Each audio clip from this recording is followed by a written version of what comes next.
معزز سامعین، آج میں جس موضوع پر لب کشائی کرنے جا رہا ہوں وہ ہے انسان اور اہلیت خلافت۔ اللہ تبارک و تعالیٰ کی بارگاہ میں دعا گو ہوں کہ اللہ تبارک و تعالیٰ اس پر مجھے حق سچ بیان کرنے اور ہم سب کو سن کر اس پر عمل پیرا ہونے اور دوسروں تک پہنچانے کی توفیق عطا فرمائے۔ ہم سب اپنے سابقہ تمام گناہوں سے اجتماعی طور پر توبہ اور استغفار کرتے ہیں۔ اللہ تبارک و تعالی ہم سب کی بخشش و مغفرت فرمائے۔ ہم سب اللہ تبارک و تعالی کی بارگاہ میں دعا گو ہیں کہ اللہ تبارک و تعالی اس جمعۃ المبارک کے فیوز و برکات سے ہم سب کو مالا مال عطا فرمائے۔ معزز سامعین، اسی آیت کریمہ کے متعلق ہم نے گزشتہ جمعہ بھی کچھ باتیں سماعت فرمائی تھی کہ اللہ تبارک و تعالی نے جس کو بھی اس دنیا کے اندر بھیجا ہے، ہر شخص کے اوپر یہ لازم اور ضروری ہے کہ وہ اپنی طاقت کے ساتھ جتنی اللہ نے طاقت عطا فرمائی ہے اور جتنی اللہ تعالیٰ نے قدرت عطا فرمائی ہے، اپنی طاقت اور قدرت کے ساتھ اللہ تبارک و تعالیٰ کے احکامات پر خود بھی عمل کرے اور اللہ کے احکامات کو جس طرح اللہ تعالیٰ نے حکم دیا ہے بعینہ ہی نافذ کرے۔ اور یہی وہ منصب ہے جو اللہ تبارک و تعالیٰ نے انسانیت کے اس دنیا میں آنے سے پہلے ہمارا تعارف کروایا فرشتوں کے سامنے، انی جاعل فی الارض خلیفہ، کہ فرشتوں میں زمین پر اپنا خلیفہ بنانے والا ہوں۔ تو ہمارا جو اصل تعارف ہے فرشتوں کے سامنے وہ یہی ہے کہ ہم اس سرزمین پر اللہ تعالیٰ کے خلیفہ ہیں اور اللہ تعالیٰ کے نائب ہیں۔ تو ہر شخص کے اوپر لازم اور ضروری ہے کہ وہ اپنے اس تعارف کا لحاظ رکھتے ہوئے اللہ کی دی ہوئی قدرت اور طاقت کے ساتھ اللہ کے احکامات کو نافذ کرے۔ اور دوسری بات ہم نے یہ سماعت فرمائی تھی کہ ہر نبی کے پاس یہ منصب ہے اور نبی اس منصب کا اہل ہوتا ہے، لیکن ہمیں اس کے لیے کوشش کرنی پڑتی ہے۔ ہمیں اپنے اندر یہ اہلیت کوشش کر کے، محنت کر کے اپنے اندر پیدا کرنی پڑتی ہے۔ تو گویا انبیاء کرام پیدا ہی اس وصف کے ساتھ ہوتے ہیں، لیکن ہمیں کوشش کر کے ان سے فیض لے کر، ان سے اپنی نسبت اور تعلق کو جوڑ کر، اس کے اوپر محنت کر کے، رات دن ایک کر کے اپنے اندر یہ اہلیت پیدا کرنی پڑتی ہے۔ اور اللہ تبارک و تعالیٰ نے فرشتوں کے سامنے جب یہ بات رکھی تو فرشتوں نے کہا کہ یہ تو زمین پر فساد پھیلائیں گے، زمین پر خون ریزی کریں گے، قتل و غارت کریں گے۔ تو اللہ تبارک و تعالیٰ نے اس موقع پہ فرمایا تھا کہ جو میں جانتا ہوں وہ تم نہیں جانتے۔ تو آیا وہ کیا بات ہے جو اللہ جانتا ہے اور فرشتے نہیں جانتے؟ تو معزز سامعین، ہمارا جو اصل تعارف ہے، ہم اللہ کے خلیفہ ہیں اور فرشتوں کے سامنے ہمارا ایک پہلو تھا وہ شر کا تھا اور دوسرا پہلو وہ خیر کا ہے جو اس وقت فرشتوں کے سامنے نہیں تھا۔ فرشتوں نے یہ تو دیکھا کہ انسان کے اندر جو شر کا پہلو ہے، کیونکہ لوح محفوظ پر انہوں نے یہ دیکھ لیا تھا کہ یہ انسان اس سرزمین پر شر پھیلائے گا، خون ریزی کرے گا، فسادی ہوگا، لیکن اللہ نے فرمایا اے فرشتوں تمہارے سامنے صرف ایک پہلو ہے، لیکن جو میں جانتا ہوں وہ تم نہیں جانتے۔ اور وہ فرشتوں کے سامنے کون سا پہلو نہیں تھا؟ وہ یہی پہلو تھا کہ ہم اللہ کے اس زمین پر خلیفہ بننے والے ہیں، ہم نائب بننے والے ہیں، اور اللہ تعالیٰ نے ہمیں وہ سمجھ، وہ فہم عطا فرمایا ہے، وہ عقل سلیم عطا فرمائی ہے، جس کے ساتھ ہم محنت کر کے ہم اس منصب اور اس اہل کے ہم اہل بن سکتے ہیں، ہم اس منصب کو آسانی سے حاصل کر سکتے ہیں۔ تو یہی ہمارا تعارف ہے جو اللہ تعالیٰ نے فرشتوں کے سامنے بڑے فخر سے فرمایا تھا کہ انی جاعل فی الارض خلیفہ، اور یہ کوئی عام منصب نہیں ہے، یہ انبیاء کرام کا منصب ہے، اور یہی وہ منصب ہے جو ہم سب کا، میرا بھی اور آپ کا اصل تعارف ہے۔ اگر ہمارے اندر سے اس منصب کو نکال دیا جائے، ہمیں اس منصب سے خالی کر دیا جائے، یا ہم خود سستی کر کے اور اپنی نااہلی کی وجہ سے ہم اس منصب کو حاصل نہ کر سکیں، اس کے مطابق نہ چلیں، تو پھر تو اللہ تبارک و تعالی نے قرآن مجید میں فرمایا اولئک کالانعام، انسان تو وہ بھی ہیں، وہ بھی ہماری طرح آنکھوں والے ہیں، کانوں والے ہیں، ان کو بھی اللہ تعالیٰ نے زبان عطا فرمائی ہے، ان کو بھی اللہ تعالیٰ نے ہمارے جیسے ہاتھ عطا فرمائے ہیں، ان کو بھی اللہ تعالیٰ نے ہمارے جیسا جسم عطا فرمایا ہے، ہم جیسی ٹانگیں عطا فرمائی ہیں، ہم جیسا بت عطا فرمایا ہے، لیکن اس کے باوجود اللہ تعالیٰ فرما رہا ہے اولئک کالانعام، یہ وہ لوگ ہیں جو جانوروں کی طرح ہیں۔ یہ کون لوگ ہیں؟ فرمایا لہم قلوب لا یفقہون بہا، فرمایا اللہ تعالیٰ نے دل تو عطا فرمایا ہے لیکن وہ کچھ سمجھتے نہیں ہیں، انہیں کچھ سمجھ نہیں آ رہا وہ دل کس کام کا ہے کہ جو دین کے لیے استعمال نہ ہو، جس کے دل میں دین کی بات نہ اترے اور دین کے لیے کشادہ نہ ہو، دین کے لیے قربان نہ ہو، تو اللہ تعالیٰ بھی فرماتا ہے لہم قلوب لا یفقہون بہا، ان کے پاس دل تو ہیں لیکن عشق مصطفیٰ سے خالی ہیں، وہ اللہ کی محبت سے خالی ہیں، وہ ایک اندھیری کوٹھڑی ہے۔ فرمایا دل تو ہیں لہم قلوب لا یفقہون بہا، فرمایا دل تو ہیں لیکن سمجھتے نہیں ہیں۔ یہ وہی دل ہیں جنہوں نے اپنے آپ کو اس منصب سے جدا کر دیا، اس منصب سے انحراف کر دیا اور اپنے آپ کو دور کر دیا اپنی سستی اور کائلی کی وجہ سے، دنیا کی محبت کی وجہ سے۔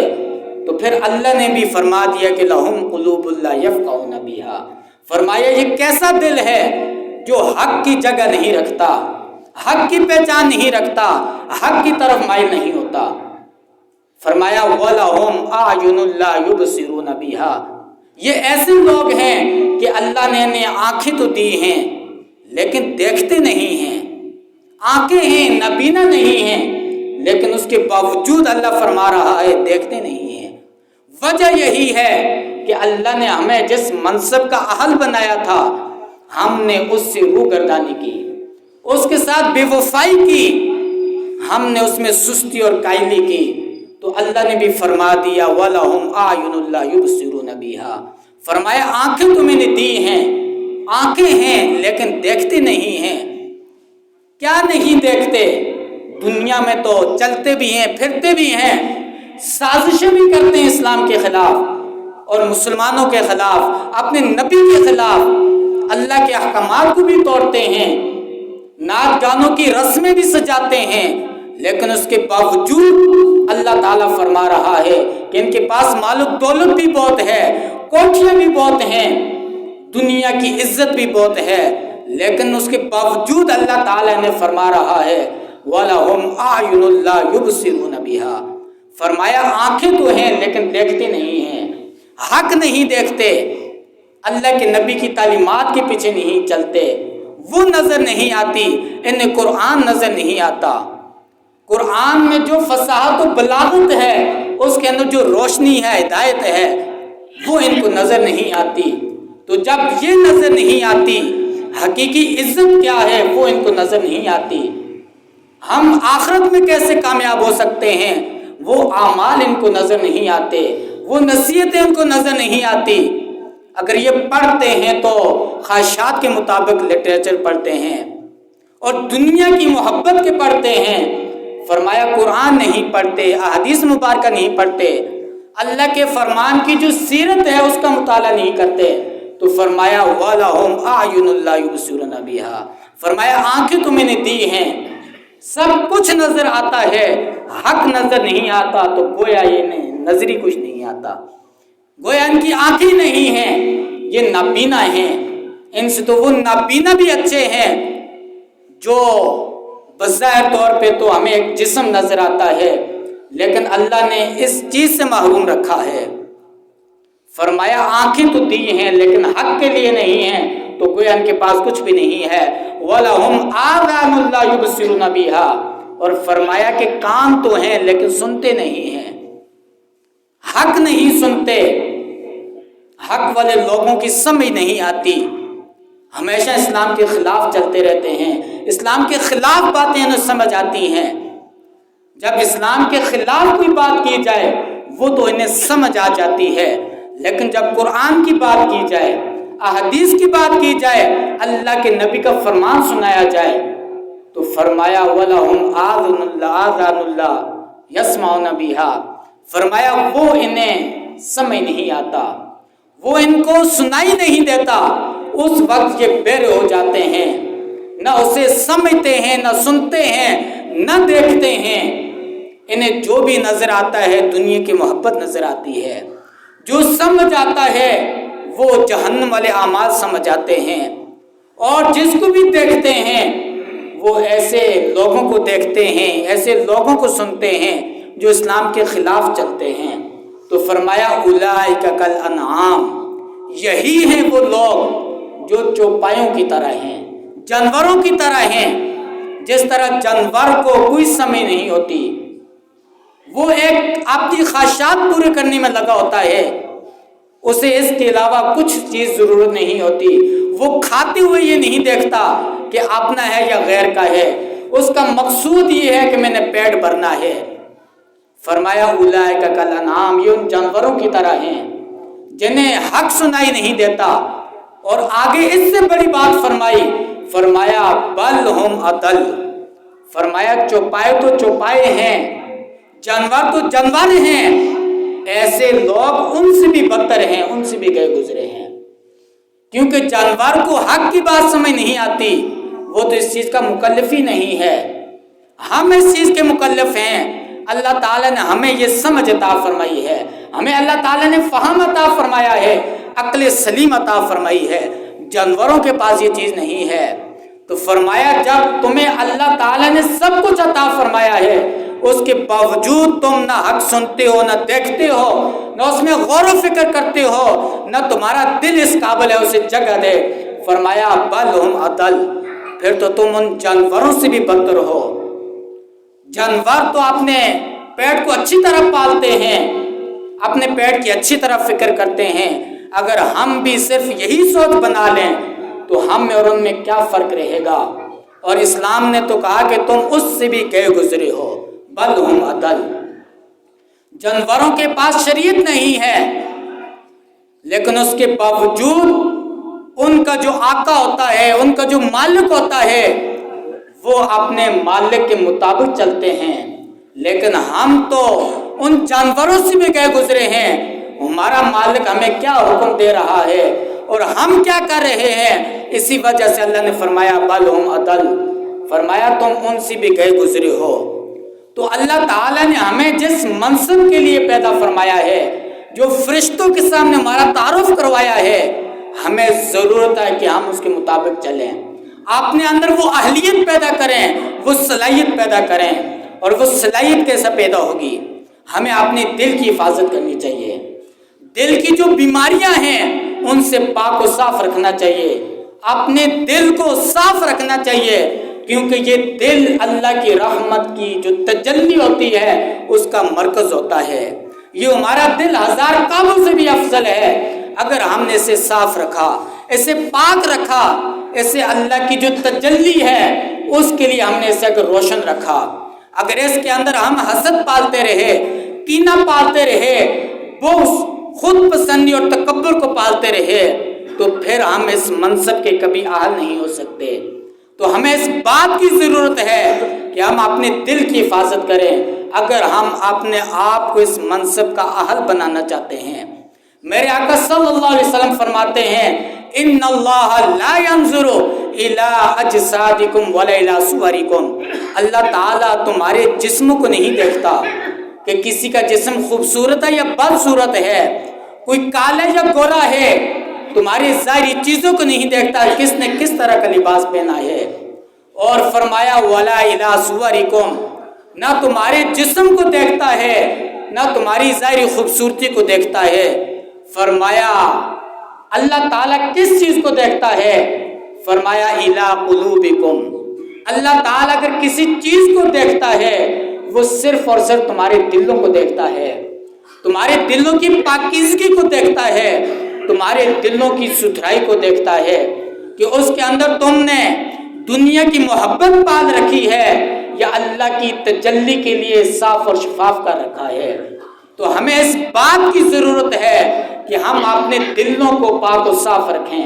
اللہ کی محبت سے بھر دیں، اللہ کے رسول کی محبت سے بھر دیں، دنیا کی محبت سے نکال دیں۔ اگر ہم اپنے آپ کو اس اہل کا